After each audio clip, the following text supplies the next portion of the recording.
कृषि के साक्ष्य। किसके साक्ष्य? अब मनुष्य जब एग्रीकल्चर करेगा तो क्या करेगा? ऐसे तो नहीं है यहां एग्रीकल्चर करेगा वहां चला जाएगा।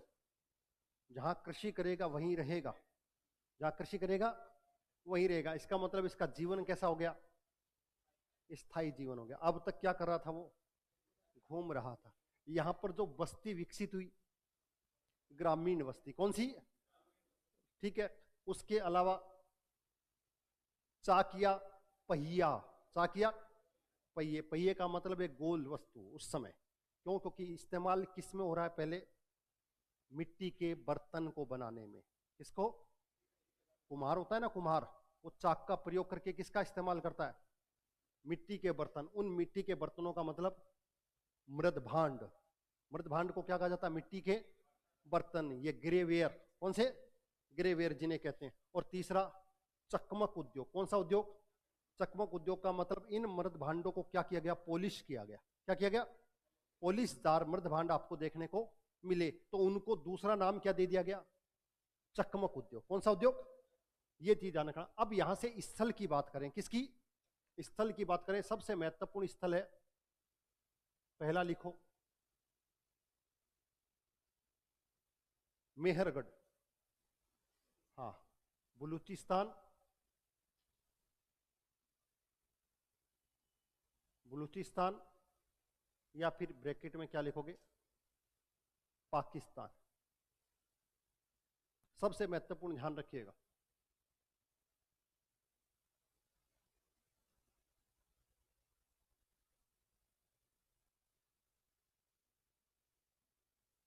नाइनटीन 1974 में फ्रैंकोइज नामक वैज्ञानिक के द्वारा, भूगोलवेत्ता के द्वारा इसकी क्या की गई?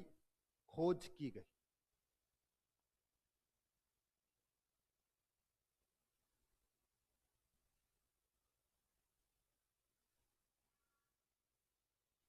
भैंस पालन के क्या मिल रहे हैं? साक्ष्य मिल रहे हैं यहां से। किसके? भैंस पालन के। ध्यान रखिएगा। दूसरा, विश्व के सबसे कृषि के प्राचीनतम साक्ष्य। कृषि के प्राचीनतम साक्ष्य,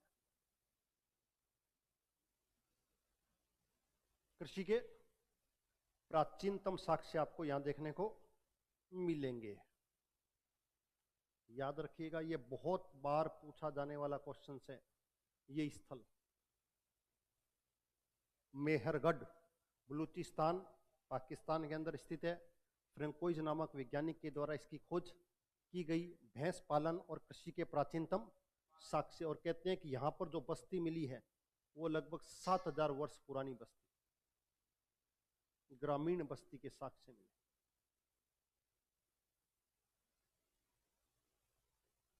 एक तरीके से रूरल विलेज के रूप में यहां पर इसको जाना जाता है। किसको? मेहरगढ़ को। तो आपसे पूछा जाए सबसे प्राचीनतम कृषि, यहां पर सबसे प्राचीनतम कृषि में भी ध्यान रखिएगा, कपास, उसके अलावा गेहूं बाद में, उसके अलावा जौ की कृषि के भी क्या मिल रहे हैं? साक्ष्य यहां से मिल रहे हैं। और ये बस्ती सबसे प्राचीनतम बस्ती मानी जाती है। कितने साल पुरानी? 7000 वर्ष पुरानी मानी जाती है। स्पेशल ध्यान रखिएगा इसको।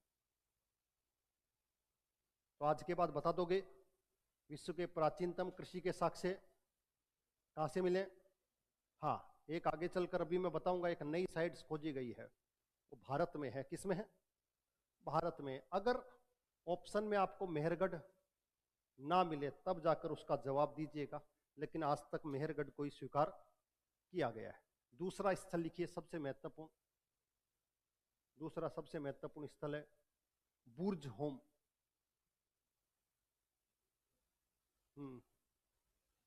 बुर्ज home, Jammu and Kashmir. Burzahom, यहां से मानव के साथ साथ कुत्ते के दफनाने के साक्ष्य।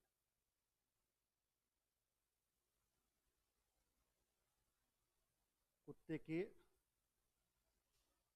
एक साथ दफनाने के साक्ष्य, यानी कि एक तरीके से कब्र मिली है, एक ग्रेवयार्ड मिला है जिसके अंदर मानव और मानव के साथ साथ कुत्ता, दोनों के स्केलेटन एक साथ मिले हैं। अब मानव पहले भगवान को प्यारा हुआ है, या कुत्ता पहले हुआ है, या पहले मालिक हुआ है कुत्ता हुआ है, वो कुछ भी हो सकता है, लेकिन दोनों के एक साथ मिले हैं। दूसरा, यहीं से गर्त आवास मिले हैं।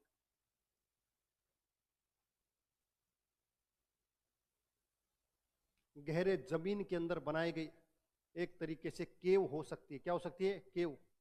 जमीन के अंदर मिले हुए आवास कहां से मिले हैं? बुर्जों से। यहां से ये क्वेश्चन बार बार पूछा जाता है, इसको याद रखिएगा। मानव के साथ साथ कुत्ते के दफनाने के साक्ष्य आपको कहां से मिलते हैं, तो आपको पता होना चाहिए। उस हाँ, हो कुछ भी सकता है। हाँ, जम्मू कश्मीर के अंदर ठंड वाला माहौल है, उसके लिए, क्योंकि मनुष्य जीवित कैसे रहता है, जो परिस्थिति है उनके अनुसार अपने आप को बदलता है। जैसे आपने ये देखा होगा कि अभी आपके क्षेत्र के अंदर या हिंदू परंपरा के अंदर, सनातन परंपरा के अंदर मनुष्य को मरने के बाद जलाया जाता है, जलाया जाता है। तो अब इसके दो परिप्रेक्ष्य हैं। एक तो कहते हैं साहब हमारे रिलीजन में, हमारे धर्म में ये व्यवस्था है।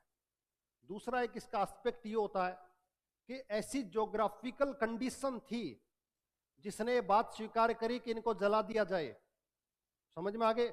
जैसे इस्लाम का उदय रेगिस्तान में हुआ, तो वो किसको जलाते और कैसे जलाते? ना तो पानी है, ना लकड़ी है, ना कुछ है, तो क्या करते?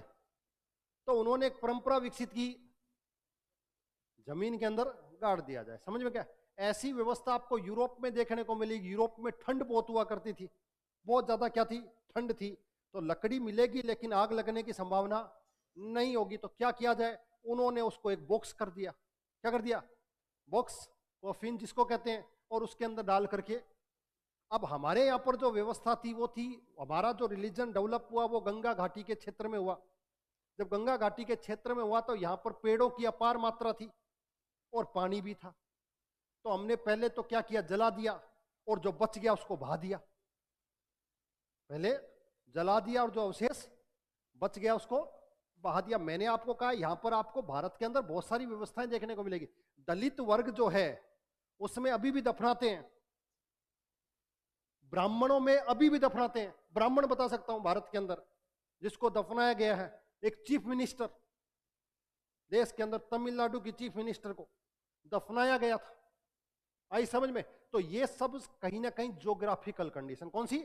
तो मेरा ये मानना है हर चीज के पीछे डेवलप होने का मुख्य कारण ज्योग्राफिकल कारण है। कौन से? ज्योग्राफिकल कंडीशन के कारण ही वो चीज वहां पर क्या हुई? विकसित हुई। क्यों? क्योंकि और किसी की वहां पर संभावना नहीं थी। वही कारण यहां पर है। जैसी विशेषताएं थी उसको प्रकृति के साथ अपने आप को सुरक्षित रखना था, जो सबसे अच्छी चीज लगी उससे बना दिया गया। समझ में आ गया? इसके अलावा लिखो, एक स्थल है चिराद, ये मिलता है बिहार में। कहां पर? बिहार में। यहां पर हड्डियों से या अस्थियों से, बोन्स से बनाए गए औजार, सबसे ज्यादा मात्रा में औजार मिले हैं चिराद से। चिराद बिहार से हड्डी या अस्थियों से बनाए गए औजार बहुत बड़ी मात्रा में यहां से मिले हैं।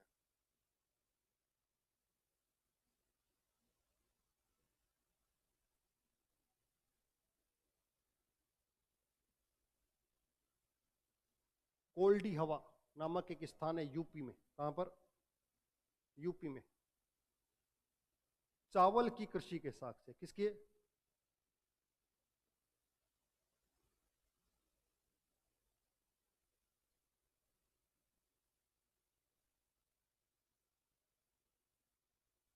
चावल की कृषि के साक्ष्य यहां से आपको देखने को मिलते हैं। इसके अलावा कुछ और अन्य महत्वपूर्ण स्थल हैं।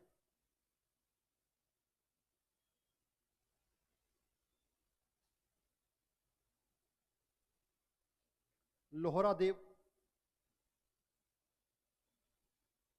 या कई जगह आपको मिल जाएगा लहुरा देव।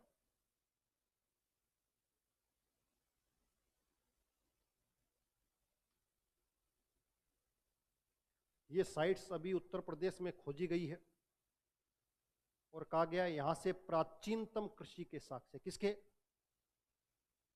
प्राचीनतम कृषि के साक्ष्य, और कहते हैं लगभग 8000 वर्ष पुराने। कितने? हाँ 8000।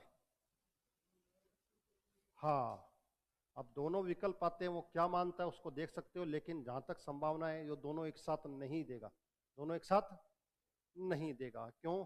क्योंकि इसकी प्रमाणिकता अभी भारत में सिद्ध हुई है। समझ में आ गया? इसको याद रखिएगा। दूसरा है, एक स्थान है जिसका नाम है चोपानी मांडो। चोपानी मांडो, ये भी कहाँ है? यूपी में। और कहते हैं यहां से प्राचीनतम मृद भांड के साक्ष्य मिले।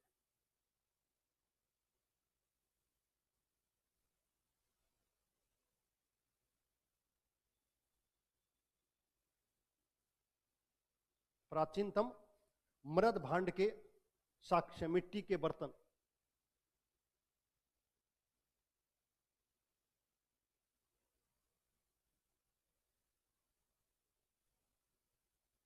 ग्रेवियर। ठीक है, इसके अलावा एक स्थल और लिख लीजिए, मगहरा।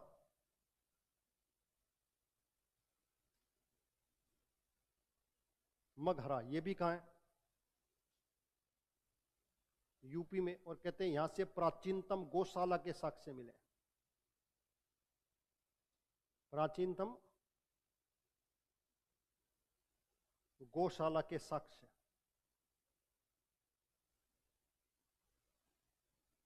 ठीक है, ये कुछ साइट्स आपको पता होनी चाहिए, किसकी? नवपाषाण काल की। कौन से काल की? नवपाषाण काल। समझ में आ गई बात? आपको पता होना चाहिए। नवपाषाण का मतलब एक तरीके से नवपाषाण क्रांति, नवपाषाण क्रांति के रूप में जाना जाता है। क्यों? क्योंकि इसमें आमूल चुमूल परिवर्तन हुए। जैसे आपने अब तक कृषि नहीं देखी थी, एग्रीकल्चर, वो आपको देखने को मिली। दूसरा, पहिया आपको देखने को मिला। दूसरा, मनुष्य ने इधर उधर घूमना बंद कर दिया, और कहीं ना कहीं मनुष्य जो अब तक कंज्यूम करता था उसने प्रोडक्शन शुरू कर दिया। समझ में आ गया? और अपना निवास, कच्चा निवास बनाकर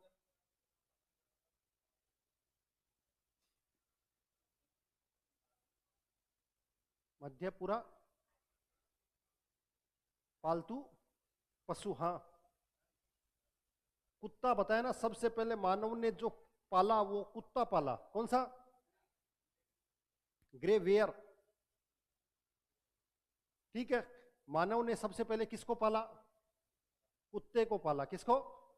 कुत्ते। ऐसा माना जाता है। उसके अवशेष के रूप में आपको मैंने एक कहा है कि आपको क्या मिला, एक अभी भी मिला है आपको, दोनों के दफनाने के। अब वो कुत्ता वफादार था, साथी था, मालिक का दोस्त था, वो एक अलग बात हो सकती है। हम केवल आइडिया लगाते हैं। जैसे मैंने कहा पुरुष और महिला एक साथ, तो क्या पता सती प्रथा थी क्या? पता नहीं, उस समय तो सती प्रथा का कोई प्रमाण भारत में इस समय तो कोई मिलता नहीं है। तो क्या परिस्थितियां बनी कि मनुष्य के साथ, मेल के साथ फीमेल को भी एक ही उसमें ग्रेवयार्ड में दफनाया गया? इसका मतलब क्या हो सकता है? वो अपने अपने एस्पेक्ट हैं, वो इसको कैसे लगाए। क्यों? क्योंकि वहां पर कुछ लिटरेचर तो है नहीं। अब हमारे पास केवल एक एविडेंस सामने पड़ा है। उस एविडेंस को देखकर हम क्या सोचते हैं, वो एक फिल्म के आधार पर बनाई गई है, और उसी को हम इतिहास में जोड़ देते हैं। मैंने कहा इतिहास में ऐसा माना जाता है, लेकिन ऐसा ही हुआ था इसका कुछ पता नहीं है। ऐसा माना जाता है, ऐसा हुआ होगा, लेकिन ऐसा ही हुआ था इसकी कोई प्रमाणिकता नहीं है। 100% कभी भी इतिहास नहीं होता। इतिहास केवल जो तथ्य मिल रहे हैं उनको जोड़ कर करके निकाला गया एक प्रकार का निष्कर्ष होता है। क्या होता है? निष्कर्ष। इससे ज्यादा इतिहास कुछ भी नहीं होता। समझ में आ गई बात? तो नवपाषाण काल समझ में आ गया। अब